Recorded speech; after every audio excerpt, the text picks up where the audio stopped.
course, about a week later, they dropped a bomb on Japan, one of the old gun barrel uranium types. Mm-hmm. And then several days to a week later, they dropped a second bomb on Japan at Nagasaki, which was a plutonium device. And this is where things get very strange. Because to develop and test the bomb, which they tested at Trinity Flats, and it was noted and is in the public record, so I'm not telling anything here that's not publicly known and declassified. It's stated right in the public record that all of the production of plutonium that could come out of Hanford Engineering Works went into that test bomb at Trinity Flats. There wasn't any more left. They used it all. And they were so concerned about the fact that prior tests had been duds, because there had been other tests prior to Trinity Flats. And they were concerned about the fact that the others were duds. If this one was a dud, they wanted to be able to salvage the plutonium that was left. So they built a huge iron or steel shell around the bomb to salvage any plutonium that might not go off in the bomb if the bomb was proved to be a dud. This is all in the public record. It's very curious. So where did they get the plutonium then? I'm sorry? The question is, where did they get the plutonium? Well, for the first Trinity Flats test, it all came from Hanford. And it went off, of course, and was a complete success. So, yes, where did they get the plutonium for the Nagasaki bomb? That has never been answered.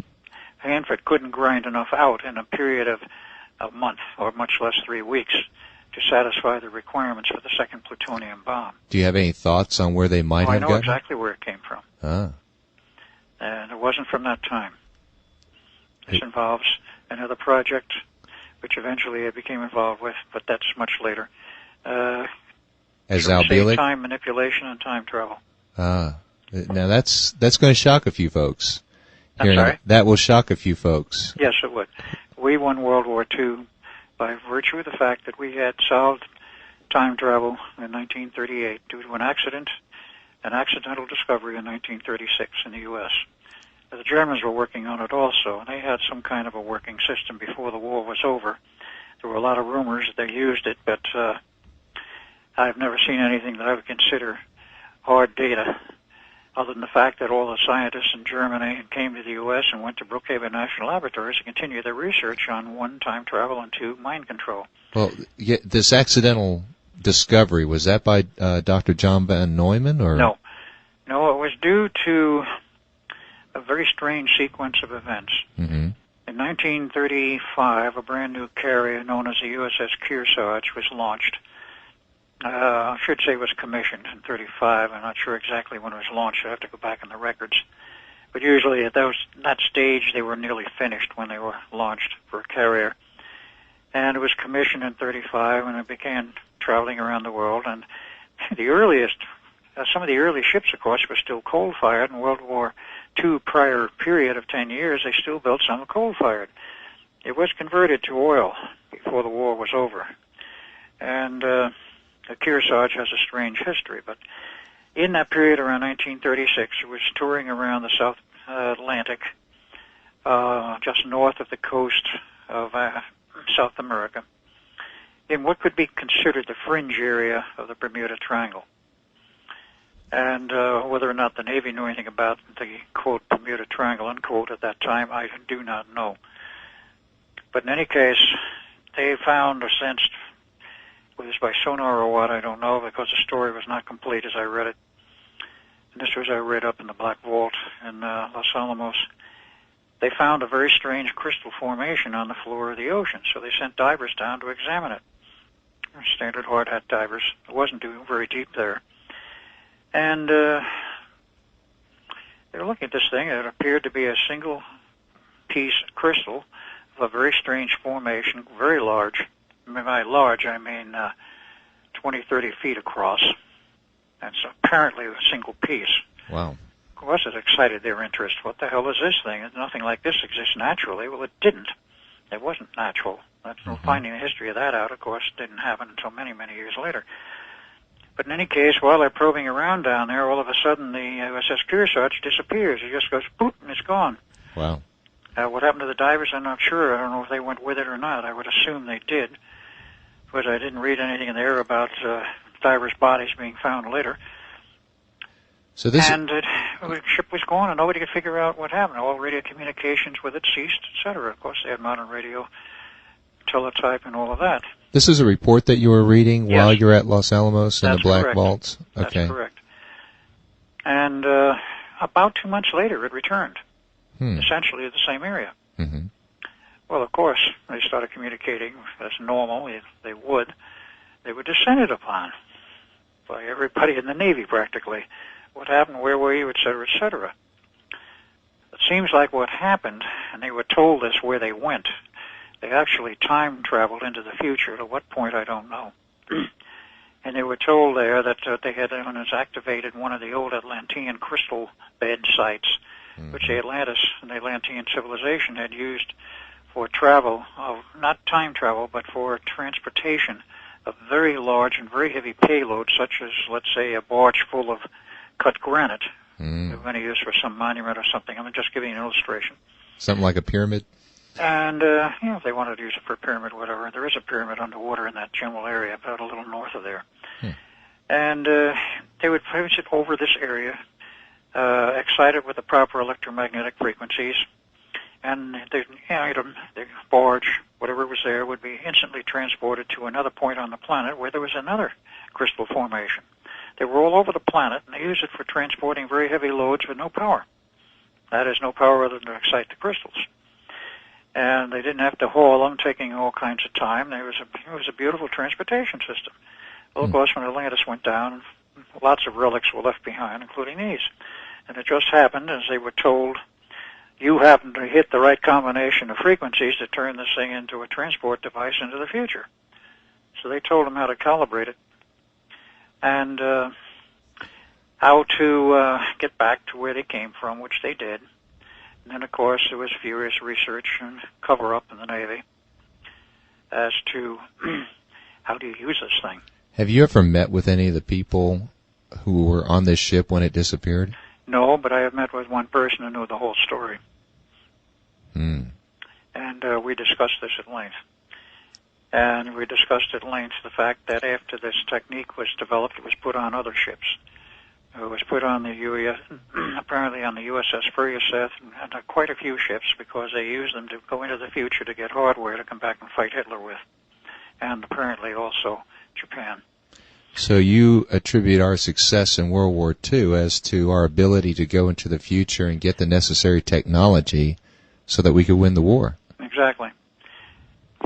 Hitler was so far advanced, let us say, not just, it wasn't Hitler per se, it was the whole German establishment. Yeah. It was scientifically far advanced over anyone else on the planet. Were they doing the same thing? I don't know if they were doing that technique. I do not know for sure whether they really had time travel. That was the reports we heard. Mm-hmm. But they did have very advanced technologies. They had operational jets in 1939, 1940, jet aircraft. They solved the anti-gravity problem with two different research programs, one for the SS Group 4 and the other was the Austrian scientist, physicist who developed a system which gave them anti-gravity, and they built, not many apparently, but they did build circular foil aircraft, UFOs if you want to call them that, in the same format, the same circular design, and they had anti-gravity drives for them. I guess they just didn't have enough to... They did not have enough. The only thing they had enough of to start to make a dent were the Foo Fighters. That was a German development. And they were shielded by... The drive itself produced a distorting field around the craft, which was quite small. It was a one-man or two-man craft with armaments, which was designed to come up to our bomber fleets, take aim, fire at them, and bring the planes down. They did. They brought quite a few planes down. If they had more of those Foo Fighters, which were well recovered at the time and reported, and was even in a report in the Liberty magazine as well as in the general press, nobody knew what the Foo Fighters were. They assumed they were alien, but they weren't. They were German. They actually started to bring the fleets down. They didn't bring enough down to make them have a real difference, because we were sending 1,500 planes over at a time in each raid. You'd have to knock out more than 500 to make a major difference. I'd say so. Well, let's go back to Los Alamos, because that's kind of where we vectored off from. Well, I found the report there, and this is what we uncovered. And so you're saying we from that report, you were able to find out that we went into the future to get the plutonium necessary Right, and I for the next also bomb. realized something else then, Okay. that if we had this kind of technology from 1938 on, as I asked the question to some of the other people I knew there, says, what the hell did we ever bother with the Philadelphia experiment for? Mm-hmm. There was an unanswered question, and it caused a lot of ripples. But what really got me into trouble... Who did you ask that question to? I asked it of... I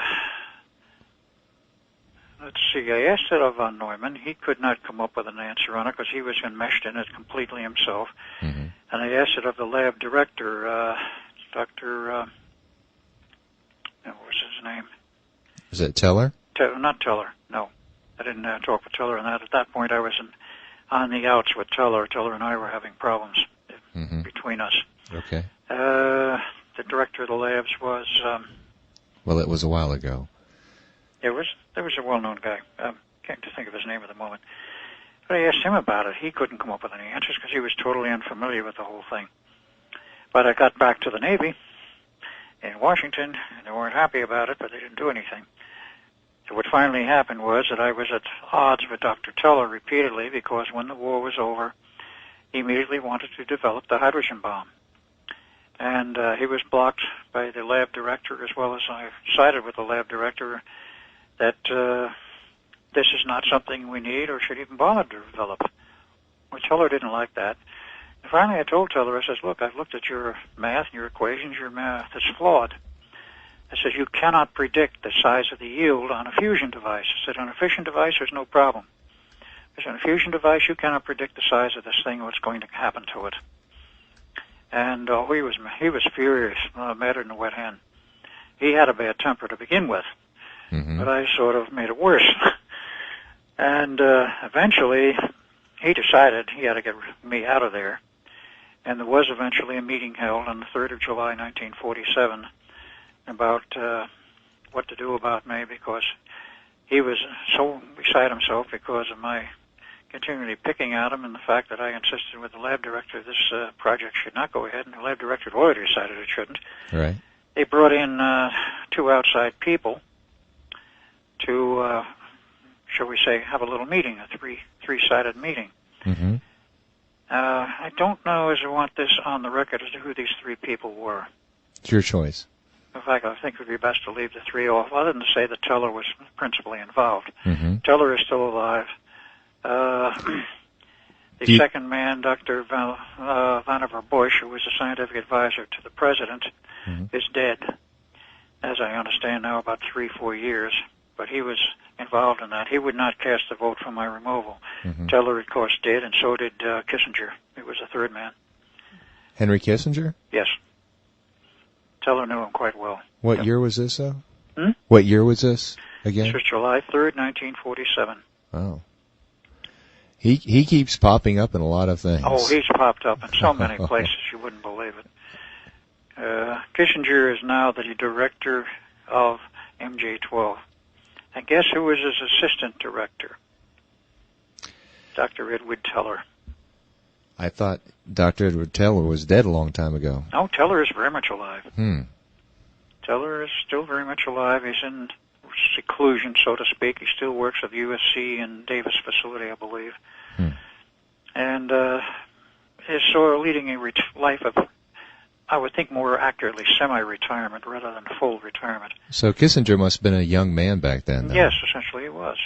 How did he get so tied up in all of this stuff? How did what? How did Kissinger get tied up in... I can't even begin to answer that one. Yeah. I do know, reading A Secret History of Henry Kissinger, when World War II was over in 1940, or nearly over, in 1945, early 45, he was known to be one of the par excellence scouters to get the old Nazi SS people and capture them and put them in captivity. Mm-hmm. And he had a penchant for going after the blonde-haired, blue-eyed types, the Aryans, and he was assigned a whole section of Germany as the supreme ruler. And it took on a castle on the Rhine, which was halfway between, let's see, so I was in Germany for a half a year, and I used to pass it all the time and wondered what the hell was that castle on the top of the hill. Eventually I found out. Between Frankfurt on Maine, on the north end, and Heidelberg? not Heidelberg, no. It was another smaller town on the south end, which I was living in or near, actually, in one of the Near Stuttgart? suburbs of Mannheim. Mannheim. I used to live there. Mannheim was a major military base, both for the military, U.S., and also for the German military previously. But on the rail run, which went along the river, you passed this castle. You could see it up on the high banks of the other side of the river. Right. And I wondered what it was all about, because every time I went by it, I felt something horrible had taken place in there. Many, many years later, doing my political research and digging, I came across a little manual on the life of Henry Kissinger. And it mentioned the fact that during World War II, before it was totally over, he was assigned that section of Germany as a supreme commander. And he was known to be the best hunter of SS people in the entire U.S. Army. He was in the Army then. And he took a castle, took a mistress, and acquired a Mercedes-Benz car and started collecting these SS Aryan types and putting them in the sub-basement of the castle and doing all kinds of weird sex experiments with them. Now, there was a very specific terminology involved with this, which I've since forgotten. It was not intended as out and out, at least so far as I know. It was not intended to be just out and out homosexual activity. Well, was this after the war? No, this was during the war. During the war. I thought he was Jewish, though. Yes, he is Jewish. Huh. He was the hunter of the SS. He was the prime hunter for SS agents and SS people. He was known throughout the Army at the time. He did better at it than anyone else. Through the U.S.? Was he part of the U.S. Army? Was he what? Was he part of the U.S. Army? Yes. Okay. Wow. And certain types of experiments went on there, and after 11 and a half months, I remember the figure because it was such a strange number, 11 and a half months, he was relieved of his command there and replaced. And his history then became obscure for a while when he came back to the U.S., and he was approached by some people and saying, we have big things in mind for you. You should go to the university and should get yourself a Ph.D. He says, me? I don't want to go to the university and get a Ph.D. He says, you will go to the university and you will get a Ph.D. and we'll cover you for it. Who this group was, I don't know. It was in the document I read. And, of course, he did get a Ph.D. Again, this document, was this one that you read at Los Alamos? No, this is something I read long after. Okay. And he did get his Ph.D., and, of course, his rise through politics has been meteoric. And he's very well known by many, many groups. We don't need to go into his history now. But sure. He came from obscurity after he took his Ph.D., I believe in law, because that's what they usually do. But I can't swear to that now. After that, of course, he got heavily involved in politics, and we don't need to go into the political life of Henry Kissinger from that point on. But his early history was very obscure, and I just happened to trip across a document that explained it, and it explained what I was sensing in that castle because of what he was doing during the tail end of World War II. I was there in 1960. Let's see, was it... this is a castle in Summer Mannheim. 60. Castle in Mannheim, Germany, right? Yeah, there is a name for the castle. I've forgotten what it is. It's still there as far as I know. It was certainly in 1960. And since. Okay. So I went back one since. So Henry Kissinger was one of the 3 people that voted you out. Yes. I see. 2 out of 3 voted me out. The man who wanted to get rid of me and Mr. Kissinger, Vannevar Bush would not. But I think we should leave reference to the latter 2 off.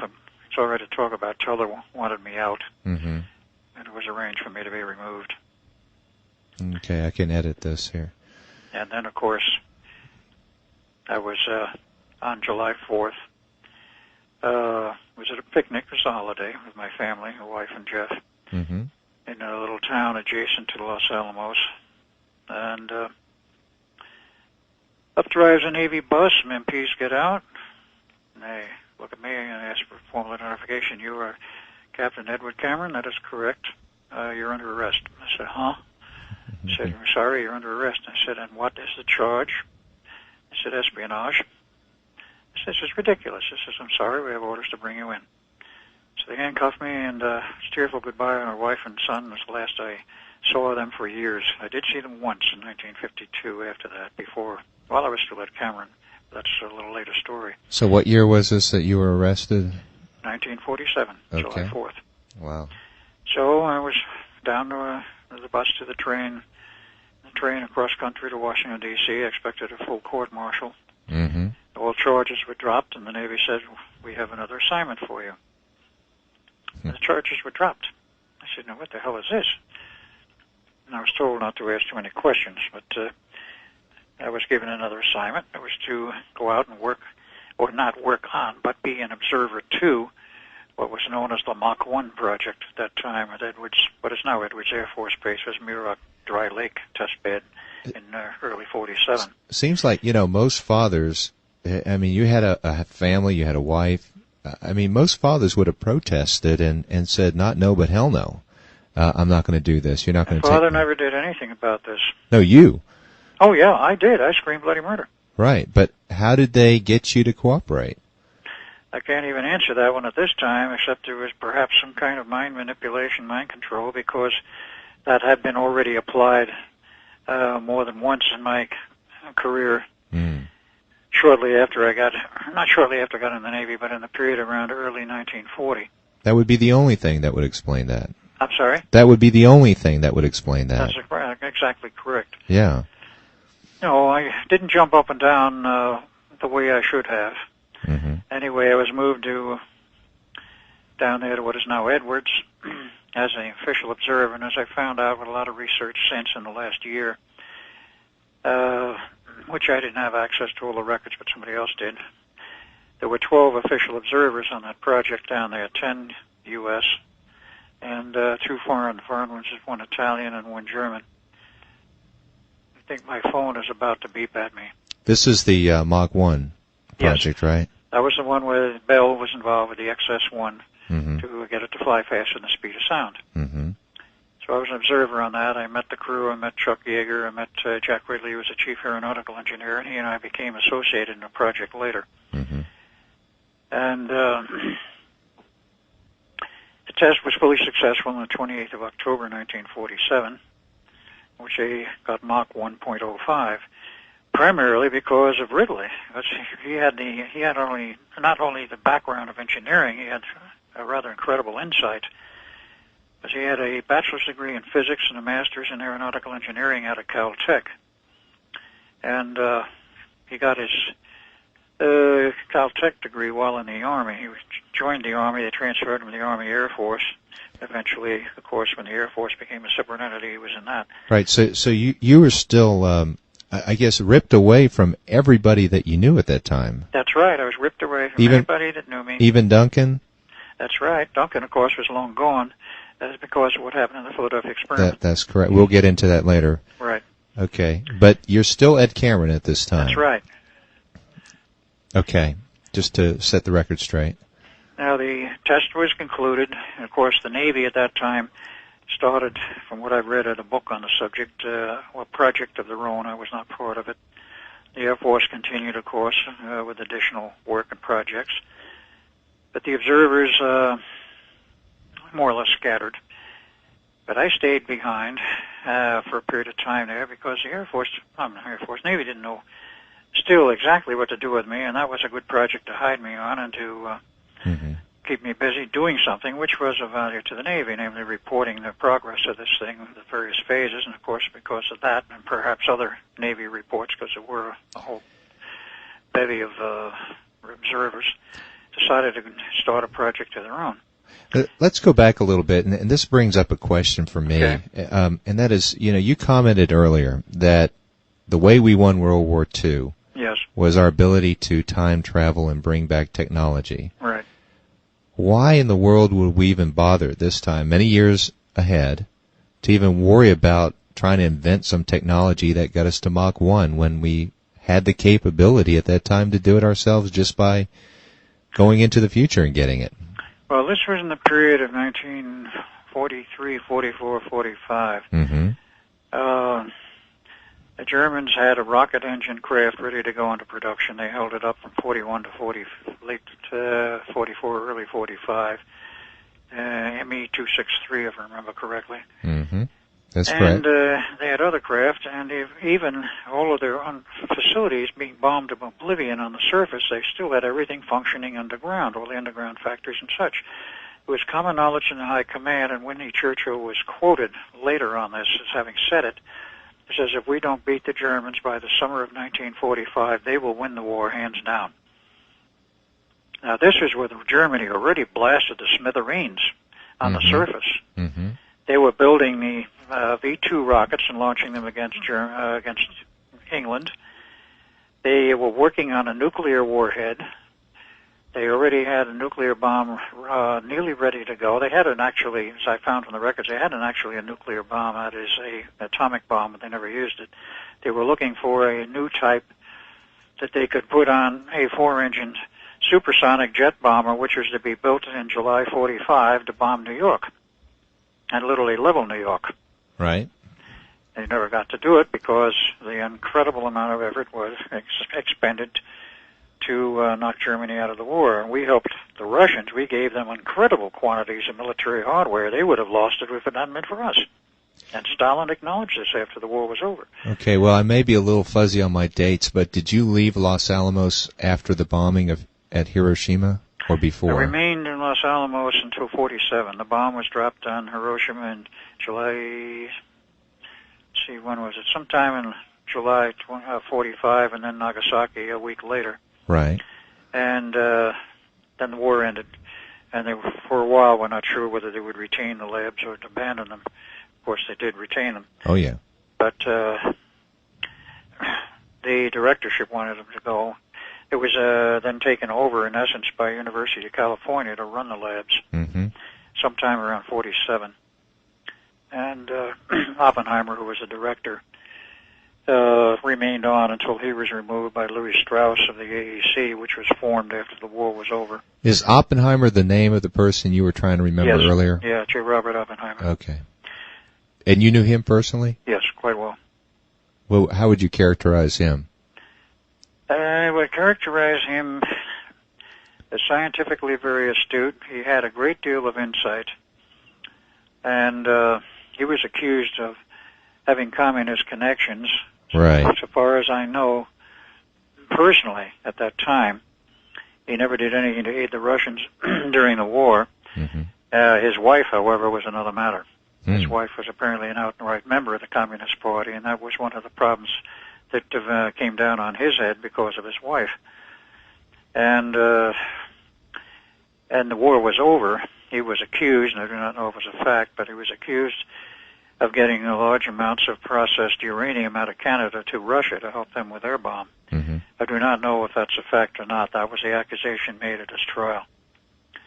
And, of course, Louis Strauss was out to get him to remove him and destroy his clearance was pulled, and they tried to get him in prison. They couldn't do it, but they broke him in terms of his prestige and his appearance before the scientific fraternity. Right. Now, what do you think the real reason was for them wanting you out of Los Alamos and to I'm sorry, the what? The real reason for them wanting you to get out of Los Alamos and completely losing your identity. It had to be more than just a simple argument with Teller. Oh, very true. What do you think it was? I know what it was. The other half of that, shall we say, the other side of that coin, the other half of the problem, was that on July 3rd, wait a minute, let's see, July 4th or 5th, there was a famous crash of a UFO at Roswell on the Bracewell Ranch. Actually, two came down, one at Bracewell's ranch and one much further north. And the scientific team, when the word got out to Washington, the scientific team was sent in to evaluate this thing. That scientific team included Dr. John von Neumann, Vannevar Bush, one of the scientists from Harvard, and a whole team of group, about 7 scientists, headed up by Vannevar Bush. And I know very well that von Neumann would have asked to have me on that team of observers, and there was no way the Navy was going to allow me to get mixed up with that. Why? We have to go back to the Philadelphia experiment. What happened at the Philadelphia experiment? Okay, which we'll get into later, but just briefly, why do you think that would be? very briefly because the Philadelphia experiment, when the ship, the Eldridge, was in hyperspace, had aliens on the deck. They implanted several of the sailors who were roaming around on the deck at that time. I was not there when it happened because I had jumped overboard. But that turned up later in the documents I have showing the implants of one of the sailors uncovered by the chief MD, Dr. Oscar C. Schneider. Right. Oscar Schneider, whose son, Phil Schneider, I knew. So what would the concern be if you had... The concern would be that I would be running into some more aliens and there might be some further connection. And they just didn't want me mixing it up with any more aliens. They knew damn well there were aliens there, and of course they recovered one live and was a guest of the government for 2.5 years afterwards. The whole story is in Victor J. Corso's book, The Day After Roswell. He broke all of his security clearances to both lecture in July 1997 when I was there at Roswell for the 50th anniversary, as well as the release of his book. They did not want me connected in any way. Because they just didn't want to take any chances, is right. What you're saying. They didn't want to take any chances. Von Neumann, of course, did meet one of these aliens, and it was because of that he was able to solve the problems of the Philadelphia experiment, in my view. I cannot document that.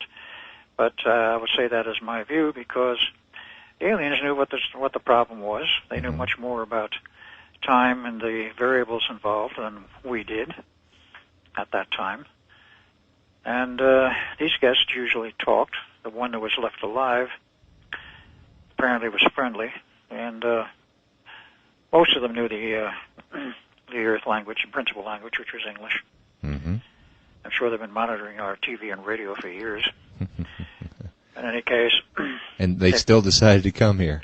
It was after that of course, von Neumann went back and was asked by the Navy to look, and that was in 1947, to go back and re-examine the Philadelphia experiment, see if you can find out what went wrong, and if there's any possible answers and how you could correct the situation. Well, he did find the answers, and eventually by 1953 had a whole new working system, which involved, of course, developing the modern electronic and digital computer, which of course used tubes at that time. Solid-state devices were just beginning to come in very secretly in 1947-49.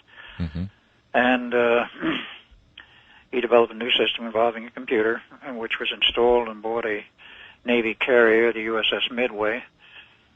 And tests were performed in the summer of '53, which were fully successful, no side effects, and no other problems.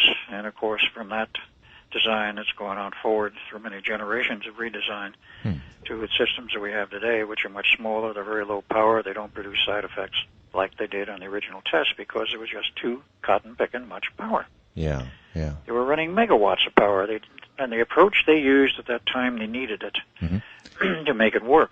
Okay, well, that's again... The approach was archaic, and... but that's usually where things start out, sure. though. They start someplace. And then they just they refine it afterwards. Look at the computer today. Yes, certainly exactly. No resemblance to what it was. If you look at the picture, which I have in my files, of the original computer which von Neumann built, which is now actually in storage in the archives of the Smithsonian, I mean, you look at this hunk of, you would practically call it a piece of junk, and say that is a computer? But that was the starting point. That was the start. It worked. Right. It proved the principles. So that was what was important. So here we are, year 2000, no telling what they have now. Yeah, there's no telling where we'll go in the next 50 years. It'll be an interesting ride. But let's go back to, I believe we were at Edwards Air Force Base, where you were working with the Mach 1 project. Yes. I think that's where we left it, and we vectored out a few other places. Right. So you were there for a while. Yes. You oversaw, or you were participating in some of the experiments. I wasn't doing more than observing and writing my reports, of course. Okay. I insisted on reports. But now, what I understand, I've heard some reports that that alien craft that you're talking about that crashed in Roswell actually went to Edwards Air Force Base. Any knowledge of that? It went to Holloman, which was in New Mexico, first, and then that's how the public record has now come out for those who have talked. It went to Holloman. From Holloman, it went to the major research base, which is in Ohio. Not Davis Monthan. That's Edwards. Huh? Isn't Edwards in Ohio, right? Not Edwards, no. I'm sorry. It's Edwards is in California. Right, okay. I'll remember the name after a while. Okay, now it's making sense. Anyway, they went there, and the bodies went there, and perhaps the live one may or may not have gone there. That I don't know. But it went from Holloman to the Wright-Patterson at Dayton, Ohio. That's what I'm looking for. Okay. And so did many others afterwards. They had another crash in '48 at White Sands. They had another crash in New Mexico, not near the Braesville Ranch, but someplace in New Mexico in '49. And from those series of crashes, they began to see a pattern. The Air Force had a brand new radar system, which was operating around 435, 440 megahertz. Mm-hmm. Now, that was brand new for them. The Navy already had much better radar. The Navy radars, which were installed during the period from 42, 43 on, all contained a magnetron operating at roughly 9.5 gigahertz. Mm-hmm. Gave them excellent PPI plan position indicator scope readings, which gave them very good images. Have excellent range. You think the Air Force didn't catch up for quite a while. You think those were bringing down the alien craft? They did. Not the ones with the magnetrons, which are running up around 9.5 gigs, but the earlier versions, which are using push-pull triodes and all kinds of other configurations, mm-hmm. operating in the vicinity of 430 to 450 megahertz. It was mm-hmm. found out later that that's a very critical frequency, 435 megs specifically, is a very critical frequency involving the physical universe and manipulations of the universe. This was later used at Montauk, mm-hmm. but what it did was it interfered with the functionings of the navigational computers on board the alien craft. So they went totally out of control, and they couldn't control the craft, and they crashed. Mm. This happened enough that finally they began to realize this, and then they started going after them with the radars to bring down as many as they could. Is that why I guess the aliens try to come up with some treaty with us? That's correct. In 1954, at Edwards. Was it Edwards or Wright-Patterson? Came down, and the president was invited to come see them mm-hmm. by the military, who were there first, of course. Mm-hmm. And the President, Eisenhower, showed up, and he wasn't allowed to get close to the craft, close enough to see them. But the military finally told him, he says, look, these guys have been here 2 weeks. There's nothing we can do to open these craft up, break them down, cut them up, or to get in them in any way, size, shape, or form. We haven't the foggiest notion of what makes them run. He says, their technology is so far beyond us, we don't even know where to begin. Mm-hmm. He says, make a treaty with these guys. We don't care what kind of a treaty, just make a treaty. We got to buy time to find out what to do. Of course, they already had crashed ones they weren't telling the president about. Oh, so this is the first time he ever knew that there were crashed aliens? I'm sorry? Was this the first time he ever knew? This was Eisenhower, right? Possibly it was. I cannot say that with certainty. But Truman must have known about Truman knew Roswell. About him, yes. Yeah. But Eisenhower was a military man, was over in Europe now. Unless he read some of the older newspapers, mm-hmm. and I don't think he knew German, Europe was plagued with overflights of UFOs and aliens on the ground from 1940, late 41 into 43. Mm-hmm. I got this from a person who I talked with in Tucson, Arizona years ago, who had been one of the German girls who was imprisoned in the concentration camp because she wouldn't show up for the morning exercises, as was ordered. But she read the paper. She knew all about the UFO problem all over Europe. So they would come down at night, and they were sweeping the streets of people, animals, anything they could, even garbage cans. So there was a curfew placed on the entire population, dusk to dawn, in Germany, France, Holland, and Belgium. What year was this?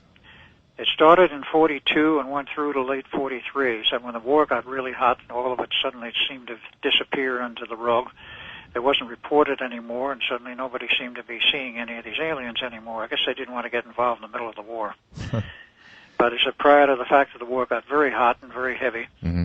they were all over Europe. They said most people never heard of this. Well, yeah, why is it that I have never once heard about that? Well, I will defy you to find anybody in MUFON that ever heard about it. It's never come across my radar screen. Nope. Not once. Well, it only came across mine because she told me about it, and she showed me the headline. She'd saved the papers. Wow. In German, of course. Well, let's go back. We're going to try to finish up on the story of Ed Cameron. Okay, well... Let's take it from where we left off, and we'll finish it up, because we're coming to the close of this. We're running almost 2 hours now. Yeah. When the Mach 1 project was over, I got to know Ed Ridley quite well. Jack Ridley, I'm sorry. And we thought about this and said, well, if we're going to do any space exploration, said rockets are fine. They produce lots of power for a short period of time, but they're no good for long-range research or long-range programs. So we both came up with our knowledge of physics with the idea maybe an ion propulsion system would work. Mm-hmm. So we went back to our various commanding chiefs and sections, he's the Air Force, myself to the Navy, and put up this proposal. I'd like to work together with Ridley and Ridley to his people on developing an ion propulsion engine. Well, there was none then. Would you be a civilian at that time? No, we were still in both still in the service. Okay. And they liked the idea, and they said, okay, go find a facility. They gave us both executive leave. Wills financed it, built up a facility. So because he had prior connections with the aircraft companies in California, I only found that out even more recently, he apparently decided the idea would be appropriate to build a facility in California near Los Angeles, and we chose the Malibu Canyon. So the facility was built there, and to make a long story short, after a lot of failures and tests in January of 1953, we had a fully successful test of an ion propulsion engine. How were you funded for this development? I'm sorry? How were you actually funded? Funded by the military, by the Navy and the Air Force both. Now, when we had the successful test, my father got into the act, and he had heard about it. He was, of course, connected with intelligence. I didn't know that at the time. And he says, well, if you're prepared to incorporate and file a patent, he says, I can provide you with unlimited funding to get this thing off the ground. Your father said this? Yes. You remember his visit. Mm-hmm. This was in February, if I remember right, of 53. So he just pops in and pops out all the time, doesn't he? Oh, he did that all the time. Mm-hmm. You're right. And he asked me, he says, how much do you think it would take to carry this project forward into a possible production? I says, Father, I have no idea. Well, take a guess. And I said, okay, 200 to 300 million. And he looked at me and says, if you get this thing off the ground, it's going to take at least $1 billion and probably much more. And as I repeat, I have unlimited funding available. I didn't know at that time it was a connection to certain European trust funds. Only found that out much, much later. In any case, we incorporated and started to file for patents. Jack went out on a business trip. How were you able to incorporate a new business if you were actually still in the military? Well, the business as such wasn't. We were. The staff was not. Okay. We had people working for us. And we were on executive leave, and very few people knew about our military connection. So you were acting as a civilian at that point? Yes, exactly. Okay. It was a repeat in a certain sense of what Father was doing. Yeah. In any case, while he was on his business trip, in one day comes a team of Black Ops specialists, and these Black Ops characters, and they grab me and take me out in front of everybody, and off to Washington we go. This is while you're at the office? Were you at the office yes, at this time? I was at the office. Now, so this was right after the meeting with your dad, then? Shortly after. Mm-hmm. We also knew that another company was sniffing around to try and get in on this thing, and I've been able to resurrect that information in part. That other company was known as Cristaldi Research Group. Mm-hmm. They are known. They are on the computers. Their name is known around if you know where to look. I have heard that name before. Yeah, well, they operate out of the, believe it or not, the Vatican. Yes, okay.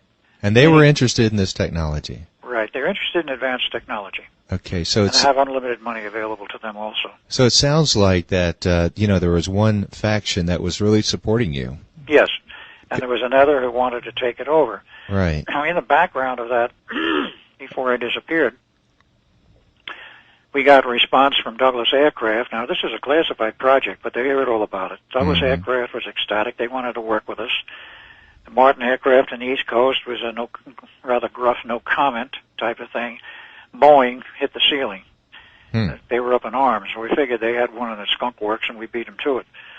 We never did find out if that was a fact, but that was our suspicion at the time. Seems like Lockheed would be most interested in this. Yes, one would think so. I don't remember we ever heard anything directly from Lockheed. See, Lockheed became joined later. Martin Aircraft was a fairly small company in the East Coast in the 40s, and by merger and such, of course, they became Martin Lockheed, and many mergers came along now in the years after that. Now, your partner was Jack Wrigley, right? Ridley, yes. Ridley, I'm sorry. R-I-D-L-E-Y. Whatever became of him? Well, after I was taken out, given the complete treatment, and taken back to the Pentagon, he stayed on at the company. I was not allowed to go back, and couldn't meet my family. I did sneak one visit with my family in '52 before we had the test in '53, and I don't recall now how I did it, but I did manage to bypass the Navy and get to find out where they were and see them. They were probably still in New Mexico. Wow. But in any case, Ridley remained on. He tried to keep the company going. He thought I'd walked out. He didn't know what had happened. Apparently the office staff had been threatened into silence because they didn't tell him anything. How big was the staff at the time? I'm sorry? How big was the staff? About 10 people. It was quite small. It was about to expand, but he tried to keep it going, and then in sometime in 1954, he was booted out of the company by some kind of manipulation. Cristaldi took it over, and everything was shut down. I can say Cristaldi took it over because of what happened. It's turned up on the computer run since that JRC Enterprises, which was our company name, does still exist today as a wholly owned subsidiary of Cristaldi Research Group. It's on the computers. If you know where to look, a friend of mine found it. What computers? Talking about the records? Going through the net, and you have to access government computer files. Okay. Which you probably can't do. Well, so basically, you're saying this whole thing, after you were removed by these Black Ops people, the whole thing essentially fizzled out, and I guess it fell apart. And Jack, I'm assuming, really didn't have much of a career after that. I believe he was out of the service. I don't know when he left, but he moved to Florida in 1956, or at least he moved to Florida in 1956. To be more accurate, he formed his own company known as Ridley Aeronautical Machines. In 1957, he flew to Japan for the 10-year reunion of the Mach 1 group and crashed his plane, and the public record says he died as a result of that. I have other information that, like Tesla, he didn't.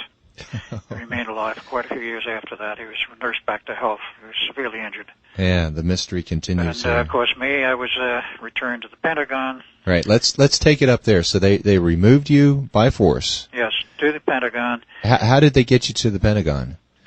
By train. Was this one of these underground trains that you... I don't believe so. As I remember, everything was on the surface at that point because they hadn't started the underground train project yet. Okay. That only started in '59.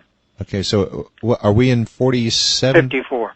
Okay. Actually, 50. This was 53. 53 that this happened. Okay. Yeah. And Ridley was out in 54, so I was brought back to the Pentagon. And so you're on a train. Do you remember much about that train ride at all? It was boring as hell. I would imagine. Were you? I was under constant guard. All right. Had to get permission to go to the bathroom, and accompanied essentially to the door. And so on. But couldn't talk to anybody? I'm sorry? You couldn't talk to anybody? No, couldn't talk with anybody outside of that group. So they were just completely quiet the whole time? Yep. I could hardly even talk with them. They were very, very gruff. And you're probably wondering, what the hell is going on? What the hell is going on? And I'm sure you said that, and they just probably didn't even acknowledge that you said it. Shrugged their shoulders and said nothing.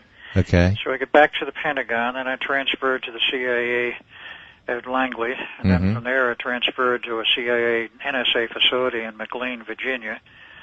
That's when the fun really began. But still at this point you had no idea why you were taken out. No. You know, my first question I asked is, why was I taken out of this operation? I didn't get an answer. That was immediately transferred to the CIA and then in the CIA NSA facility. And this is an operation that they funded. They approved. That's right. So you must have been really shocked at that time. Of course, because the problem is, while the military run many of their own operations, as I found out, they do everything. This is one of the strange problems involved. Could you say that again? That kind of beeped out. I say, even though the military essentially runs most of their own operations, run everything, there are certain things, as I found out, they are dictated to them. Hey, that's what I found out in the last ultimate point before I was converted to albilic. You know, what's funny is you're still beeping out a lot. I'm sorry? You're beeping out. Do you think your cell phone is... beeping was an incoming, which I ignored. Oh, okay. I got it. So what happened then was, as I say, I went to this McLean, Virginia facility, and I was by the same Black Ops group. I found out there was an operating portal of some kind there. I was kicked into it, and I wound up in Alpha Centauri 1. Okay, now this is probably a good place to drop this conversation now. I'm sorry? Well, this is probably a good place to end because that is a whole story unto itself. Yep. So let's just go right up to the point. You went to the Pentagon. Yep. I'm sure you had some conversations, and I wasn't given time to have much conversations then. After I got back, I had all the time in the world to talk with them between March and August of '53. Okay, now, but didn't someone say, listen, I don't like what they're going to do with you, but I don't have any choice? That was von Neumann before I was given the treatment at Montauk. That came later. Okay, that's later. So Yep. at this point, you really didn't know what was going on? No. So you just were taken there, and then that was the end of it? That was it. I wound up at Alpha Centauri 1 and interrogated by this strange group of human-looking aliens.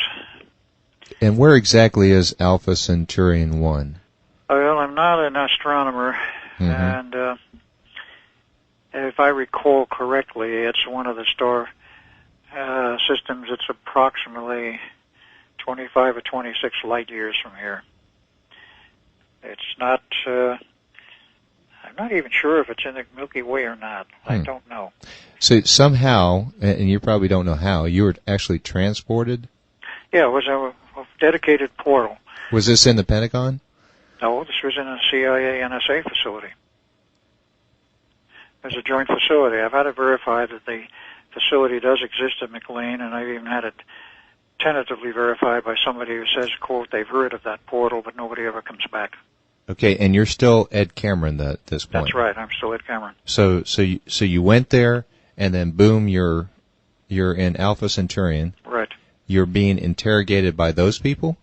By the Centurions, if you will. Okay, what do they look like? Describe them for us. As best as I can remember, they ran slightly under 6 foot. They were burly. They had a humanoid body. I mean, 2 arms, 2 legs, fingers. Wore strange clothing. Their head was bound up in some kind of a strange wrapping like an apparatus. They had 2 eyes. They looked like human eyes. They spoke perfect English. Wow. Well, that's something, Al, we'll get into that next. This interview picks up where we left the last interview on the life of Ed Cameron. To give everybody a little background, Ed was born in 1916, and he graduated early from high school, and eventually got a Ph.D. in physics at Harvard University. Now, shortly after Harvard, he and his brother Duncan Cameron, participated in the Philadelphia experiment. If you recall, that's when the ship disappeared and reappeared. Remember, Ed was still on board and Duncan was missing. Ed's next assignment was to work in the Los Alamos Nuclear Research Laboratories with Dr. Edward Teller and Dr. John von Neumann. And his principal duties were to assist in the nuclear bomb research project and provide written reports. And if you recall, he had a lot of access to secret data in these black vaults. However, a disagreement with Dr. Edward Teller spurred a vote to be taken and a decision to be made to have him removed from that program. Now, when he was removed, he was forcibly taken from Los Alamos to Washington, D.C., separating him from his family, and eventually he was pushed into this time tunnel, landing him in Alpha Centaurian 1. We pick up on Al's memories of his life as Ed Cameron from that point.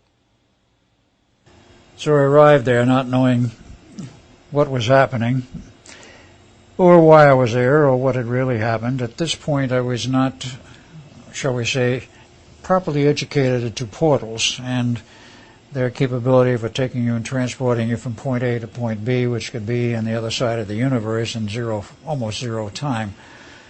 But in any case, I arrived at Alpha Centauri 1 and I was greeted by a group of humanoid-looking aliens. I knew they were aliens, but they had a more or less human appearance. What was the more part and what was the less part? Well, the more part was that they had a head, 2 hands, 2 arms, 2 legs, a torso, and ran just about 6 foot. Mm-hmm. The general body appearance, if you covered their face, would pass for human, except the skin where it was exposed was mottled in a strange way, and they had no hair. What color was their skin? Skin color was, as I remember it now, it was sort of a mixture of yellowish and whitish. It was like it was in patches, a patch of white, a patch of yellow.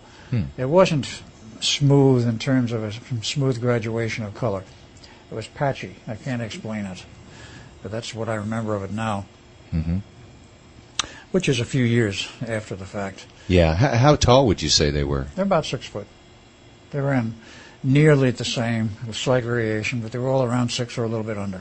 Well, besides their skin, what was different about them in addition to their their dress skin? was not that of humans. It was similar to a military jumpsuit, but it was certainly not a human style of jumpsuit. Mm-hmm.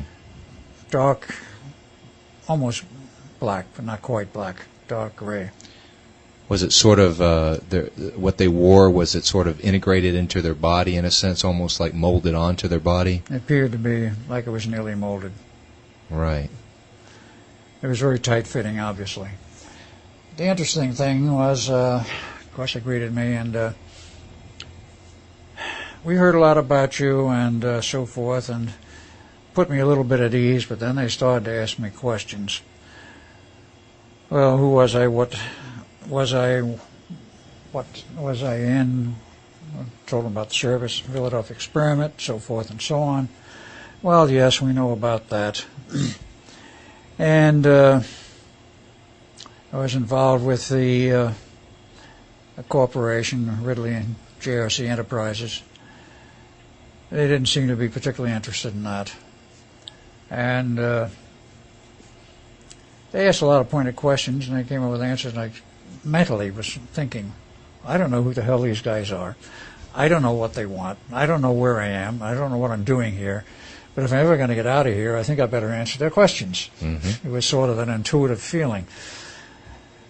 Little did I know then that information that I've received much, much since then was that practically no one that ever goes through that portal ever comes back. Mm-hmm. Anyway, they asked me about the Philadelphia experiment. I told them about JRC. Well, where else you been? What else you done? Well, I've been doing time traveling. And, well, where were you?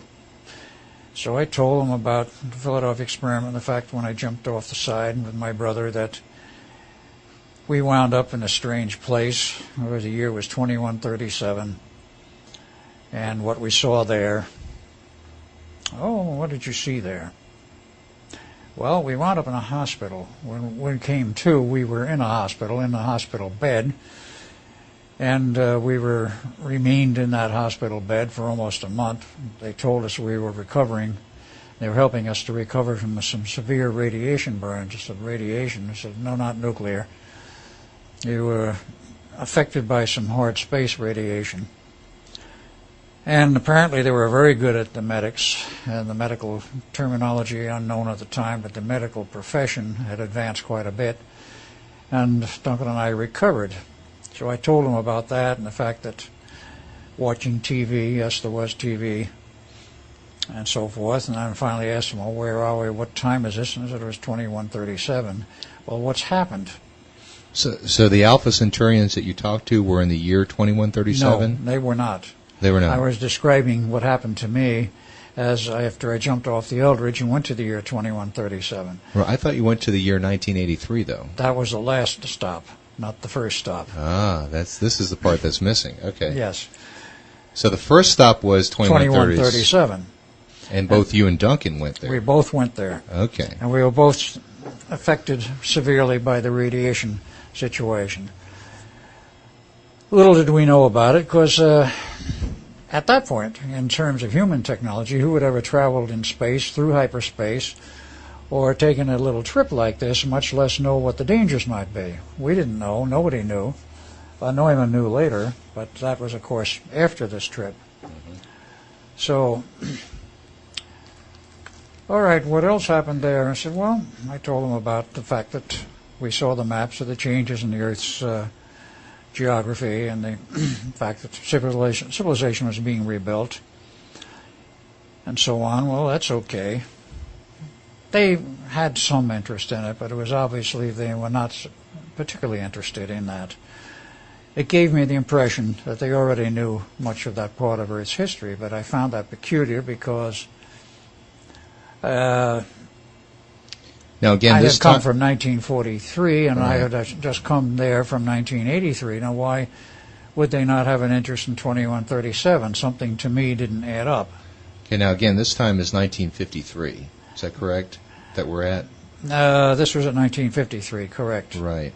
From 1953 to Alpha Centauri. Okay, so we're jumping around a lot of dates. So I'm just trying Yes. to help the listener to this keep these dates in mind. So this is The chronology is from 1953, Right. when I was kicked into the portal.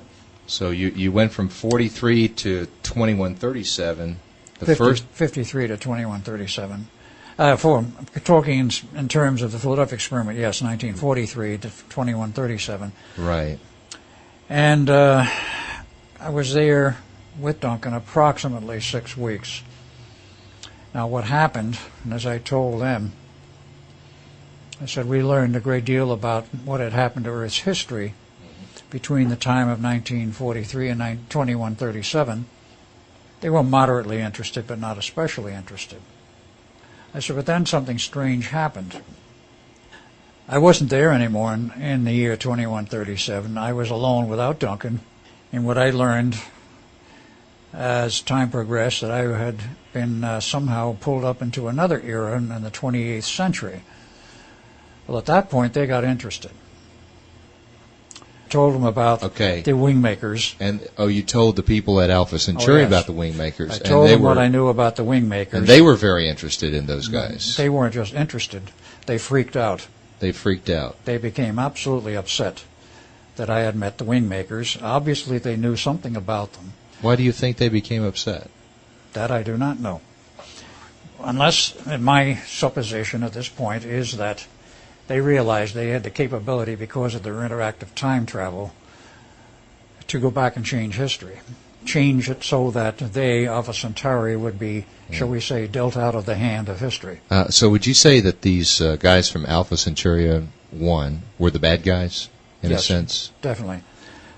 Let me add a few other pieces here, because when I told them about my connection with them, they freaked out and they said, you're going back, which is something I've been told since practically never happens. What does happen? Whoever goes there stays there. They never come back. And what happens to them, who knows? Is it a pleasant place there? Or? I didn't find it unpleasant, but I never got to travel outside of the confines of whatever structure or building I was in. So I don't know what it was like there. But in any case, they said, you're going back. And before I went back, I asked them a question. I said, you've been doing all of the questioning. I want to ask you one. What do you know about the Cristaldi Research Group? He looked at me and smiled and says, we control them. Now, Cristaldi Research Group, that was the group that wanted to take over our company, JRC Enterprises. If you know where to look in the computers and the various access media on the specialty programs, and particularly in classified ones, but it is available in unclassified form.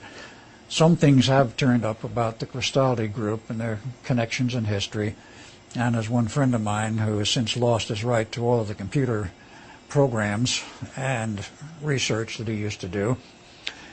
He found out the Cristaldi Research Group had, quote, cities, offices in principal cities of the world, unquote, a major office in the Naval Air Station that I believe was Norfolk area, and also a major operation at the Vatican.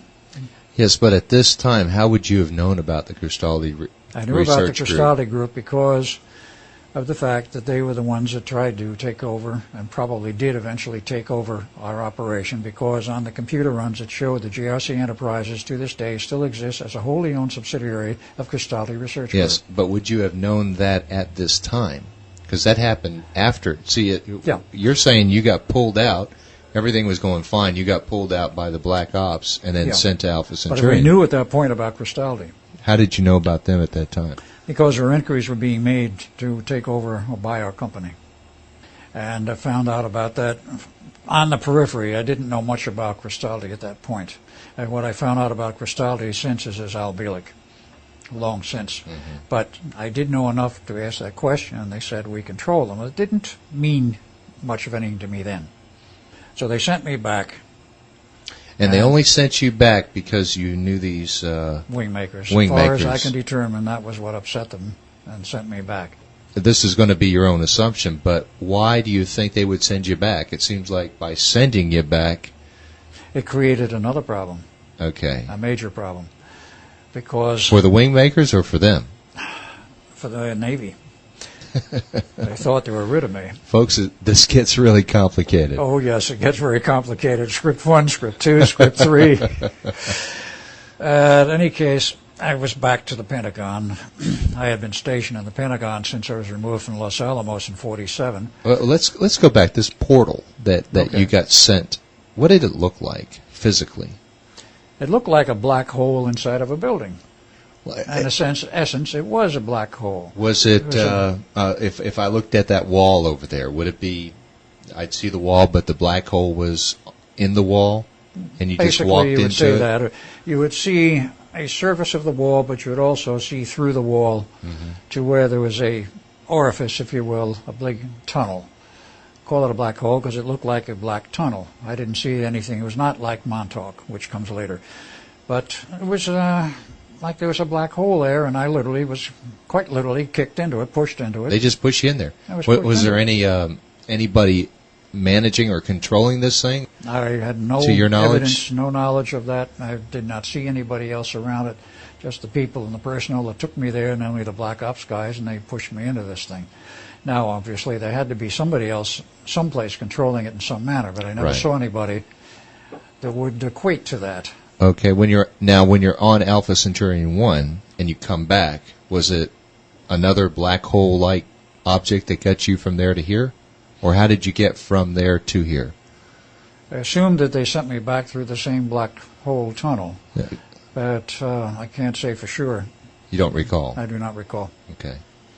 Okay, so now you're back at this CIA NSA facility, right?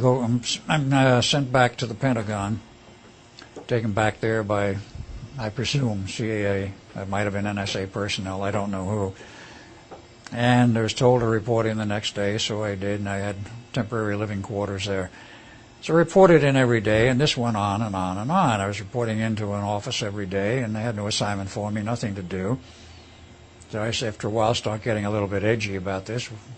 This was in late March of 1953. Time goes on, and I want to go back to the company. You know, you can't go back there. I was ordered not to. And, well, I would like to have some work, do some assignment. Well, don't worry about it. Finally, I started approaching people further up in rank. I might add, I had the rank of captain in the Navy. I was in the regular Navy. And come in every day, but there's nothing for me to do. It was like sit around like a bump on a log. Well, when you came back, were they surprised to see you? When I was back in the Pentagon, nobody acted that surprised, but I could tell that there was a ripple of something underneath. Oh, he's back. Yeah, It was because never said as such.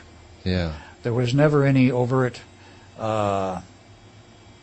observation on my part that there's any overt eyebrows up. How did you get back, or this sort of thing. As military personnel at higher levels can become very straight-faced regardless of what happens, and put on a mask is quite literally what their internal emotions may be is something else, but they're very good at putting on a mask of covering what their real feelings may be. they're trained that way. We're well trained. Well trained. Yeah. Wow. So okay, we're right now in March of 1953, right? Okay, time goes on, Right. and nothing happens, and I started saying, well, I'd like to go back and to the company. Can't do that. Well, do you have an assignment for me? We will have. Well, what can I do here? And nothing was ever given to me to do. Can I take a vacation? If I remember right, they gave me a short vacation. Do you remember where you lived at this time? At that time, in one of the housing quarters adjacent to the Pentagon, military housing. So you were I was never really alone. off base. I mean, Never really completely off base. Yeah. Of course, I could go out and walk around Washington or borrow a car or whatever. And I probably did, as I recall, I did spend some time in some of the museums. did you try to get in touch with your family at that time, though? That I wanted to do, but I had no idea where they were at that point, and I was told that I was off limits. I could not see my family. I thought So- that was strange. So how did you know that they were in a place where you didn't know? Because I'm assuming you knew where you lived. I didn't know where they were at that time because I lost track of them in 1947, and I only saw them once in 1952. Wow. And that's when I snuck a visit to see them when I found out where they were, even though the Navy had said flat out, you don't see your family. And that made no sense either, that I was not allowed to see my family from 47 on. But that was the rule that was laid down. Well, I went up the chain of command. I said, all right, what am I doing here? Why can't I have an assignment to do some work? I kept going on up the line, and finally I wound up at the Joint Chiefs.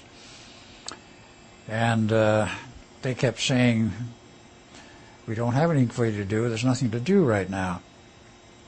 I finally went to the chairman of the Joint Chiefs, who was the top muck-de-muck below the president, if you will. Do you remember his name? The Joint Chiefs, The chairman? the staff chairman at that time, no. Probably not. Do you remember what he looked like? An older man with graying hair, that are white, gray to white. That gets all of them right there. Yes, it gets to them after a while. Okay. So I asked him, I Little said, tougher. why can't I have an assignment? Why can't I do something? I'd like to continue on in the Navy, and I said, I'm a career man. I'd like to finish out my time in the Navy and be able to retire.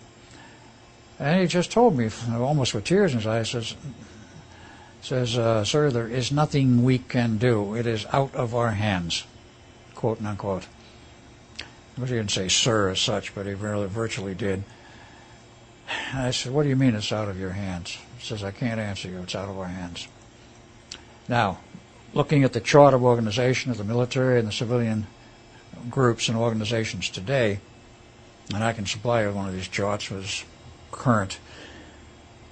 There's only two organizations which are above the Joint Chiefs and can dictate to them. One is, of course, the Office of the President of the United States, and the other is MJ-12. MJ-12, of course, is concerned with the business of aliens, extraterrestrials, the whole 9 yards of alien pursuits and alien vessels and alien crashes and everything that's connected with it. Now, if I was off planet, obviously, I was then in the hands of an alien group. Any case, I sat there like a bump on a log, and finally they came to me in early August, 1st or 2nd of August, if I remember right, just before my birthday, which is the 4th of August, and said, okay, we have something for you. You may consider it an assignment, but we're moving you out of here and you're going to Montauk Station. I says, Montauk Station, what's that? He said, there's a research station there on an air base, and that's where you're going to be reassigned. Well, I went out there, and in the manner which they did in the earlier times, and regardless of what equipment was used, because there's more than one phase of equipment that's been developed at Montauk, I was time transferred after I was out there from 1953 in August to 1983. And of course, when I was brought in there, I met John von Neumann again. At this point, he looked like he'd always looked to 1983 from the first trip. And he says, "I don't like what they're going to do to you, Ed." He says, "but I have no control over this." He says, "I am told they're going to age regress you, they're going to wipe you of your memories, strip you of your memories, and put you someplace in the past, another family, and hope and trust that you never remember anything of what happened prior to that point of your arrival there." Did he give any indication as to who they were? He did not.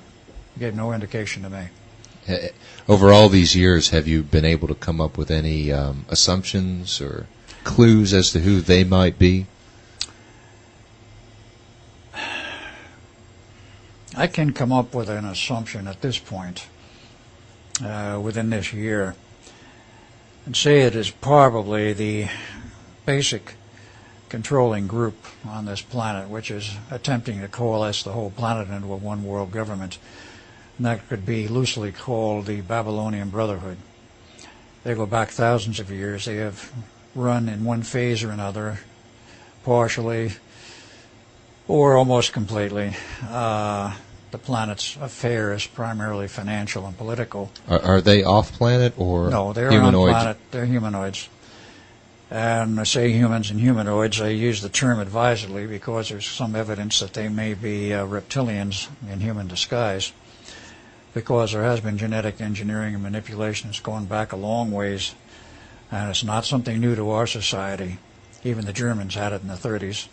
So you think this is the real power behind everything that's happening today? They may have wanted to get rid of me because at this point I knew a lot. I was beginning to learn a lot more, and perhaps would have come up with the jackpot answer as to who was really running the planet. I did not know. I had no idea or concept of this in 1953. Before I got transferred out. I had been around. I'd been through the Philadelphia experiment. I knew parts of the future. I knew something about this Alpha Centauri thing because of my contact with it, and there was another group tied in with them. That didn't fit together at that time as a conspiracy, if you will. It didn't fit together as a plot to control humanity. It just didn't register that way to me. My mind was in the military. It was on research. It was on what I was doing out in California. And all of this, and of course my family. So when I had my memory wiped, all of this was lost. And I wound up as Al Bielek, having been physically age regressed. And I do remember what the equipment looked like, too, by the way, and I'll describe it. Let's go back to, you're taking a trip, you're going to Montauk. Take us right up to that Montauk experience. I arrived at Montauk. That means a normal transportation and normal orders. There was a Navy base there, so it was completely legal to transfer me there.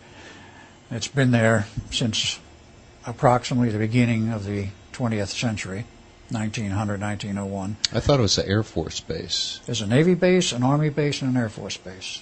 There was originally an Army base called Fort Hero, covering the Navy base with underwater submarine pens, underwater entrances to the submarine pens, which were built in there.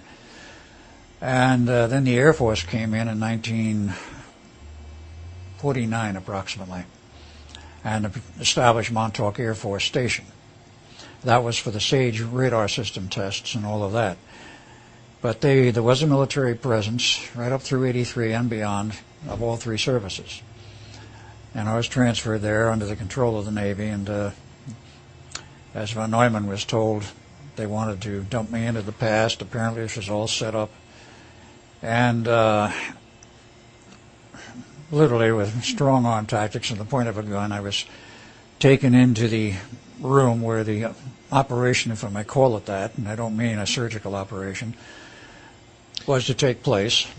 And I was strapped down on a standard medical gurney. Was this underground, though, where this happened? Yes, this was an underground facility. Okay, now we're in 1953. Did the base look a lot different than what it looked like when you were there in 83? Very little, because the surface didn't change much. Didn't change much. It's changing now in this year, but prior to 1999, there was virtually no change in the surface. And what about the underground? The underground has changed some. It was expanded from 6 levels of underground, which was built in 1931 through 33, to 8 levels of underground sometime in the period between 1983 and 87. And there's also a vast underground cavern system there, which is natural, part of Long Island, which is utilized as part of the Montauk operation. But when I was grabbed there, I was given a shot by a medic. I was put on the gurney and strapped down with nothing but a pair of shorts on me.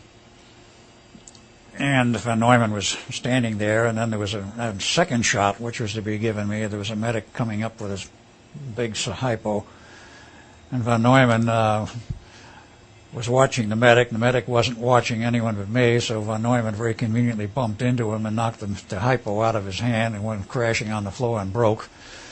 And I didn't get the second shot, whatever it was supposed to be. But in this gurney, I was plugged into this double-walled transparent tube structure. Inner wall structure is about that wide enough. When I say that wide, I'm talking about a little over 3 feet, about 4 foot diameter. Very transparent material. It may have been plastic, probably not glass, but it was totally transparent. There was a rather thick wall, and then there was a separating space where there's a second cylinder around the first one with a gap about so wide, in which that's about inches. 1 foot. Okay, 18 inches. A little over a foot. Right. Between 12 and 18 inches gap. I'm not quite sure. Is it sort of similar to like getting a CAT scan? One of those in a sense those it big was, MRI tubes? Except I wasn't pushed into a machine. I was pushed into the assembly of these two transparent tubes, in which there were 4 coils wrapped around between the walls of the two plastic, if they were plastic, glass, whatever, materials of the 2 walls. There were a series of coils, 4 of them, flat ribbon, spirally wound, and with connections at each end of each coil, ribbon coil really, with cables quite heavy going over to racks of equipment on the wall. There's 4 things were spirally wound, 2 clockwise, 2 counterclockwise, and they were nested inside of each other so that they didn't make any physical contact with each other, but they were there in the wall between the 2 assemblies. And the cables went over to this rack of equipment, actually covering all of one wall. Those power cables? They were heavy power cables of some kind. I didn't notice that they were RF cables. They looked like low-frequency electric cables. Mm-hmm. And looking at this equipment as I saw it before I passed out, they stood approximately 7 feet high, were made of material that looked like the current type of rack, which would be used for electronic equipment that a radio amateur would use, where you got a 1/4-inch thick steel front panel, black typically. Like a 19-inch rack? Yeah, like a standard 19-inch rack, except there were a series of these next to each other at about 4 tiers. The one tier was open on the end, and I could look into it and see there were some large vacuum tubes there, the Itom McCullough type, like you would use for a 20 kW transmitter, to a 50 kW type. 2 of them I saw. They were on, glowing. And there was, in the front panels, there were all kinds of control knobs of the very ancient variety that you would turn with a black knob. There was a scale and there were pointers, and I looked at it, and the markings on there were alien, or what appeared to me to be alien. They were not U.S. English or any language I recognized on Earth. And over those labels, above them, was a little label marked in standard English, which says this was old equipment which had been resurrected from somewheres and was relabeled so that people would understand, the scientists, technicians, whoever ran it, would understand what the functions were, because they didn't understand what the functions were in the original language, which said to me, and I looked at it, it was ancient equipment. I found out a lot more about it since, but at this time I didn't know. At this time, meaning, of course, 1983, strapped down, being Gorney pushed into these tubes, I didn't know what it was, except that it looked like some very ancient electronic apparatus, and I certainly knew electronic equipment. Well, I faded out and going to this reverie type thing, and that was the last I ever remembered of Montauk or my life as Ed Cameron. And at that point onward, I became Al Bielek. And, of course, what happened from that point on is another very long story. That is another story. Wow. Wow. So how old were you at that time when you were regressed? I was 37. 37. Right. There's an interesting little side issue here. Okay. Azal Bielek, when I was operated on to have my tonsils removed years and years ago, as I was going under with the gas that they were giving me, which actually was a liquid form of ether in a mask they held over my face as a kid, they asked me to start with a number 100 and count backwards. That's one of the standard ploys they use to see when you're really out, because you start getting confused and you quit counting. I started counting backwards, and I got down to the number 37, and I stopped. I've never forgotten that one. I figured all these years, well, what was the number 37? What was the significance? Finally figured out what the significance was. So that's when you left. That was the year of my last year as Ed Cameron. Okay. Well, we will close this now and carry on with another conversation. Thanks, Al. Okay.